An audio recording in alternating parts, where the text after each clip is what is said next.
Hi guys, ako po si John Jester Chin, leader ng General's Family. So andito po ako para sabihin na gusto ko pong i-turn over yung account ko sa kapatid ko na si Jenny.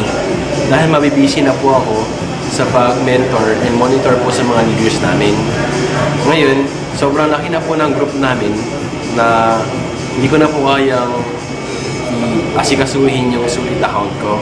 So lahat po ng nalalaman ko, lahat ng skills, lahat ng knowledge, lahat ng techniques na nalalaman ko, tinuro ko po lahat sa kapatid ko. So kung gusto niyo pong sumali sa V-Mobile at sa kapatid ako po kayo sumali, I guarantee you, 100%. Basta sundin niyo lang kung ano pong sinabi namin at tuloy-tuloy lang po kayo. Kikita po talaga kayo. Kahit na umilag pa po kayo, kahit na ayaw niyo na kumita, kikita pa rin kayo. Ganun po kasarap ang buhay dito. Ngayon, ito po yung kapatid ko. Papakilala ko po sa inyo.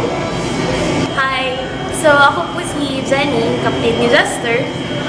So, ako na po yung i-contact nyo. Tapos, tutulungan ko po kayo kung paano kumita sa ating negosyo. Okay, isulat ko lang po sa baba yung number ko. Okay, bye-bye!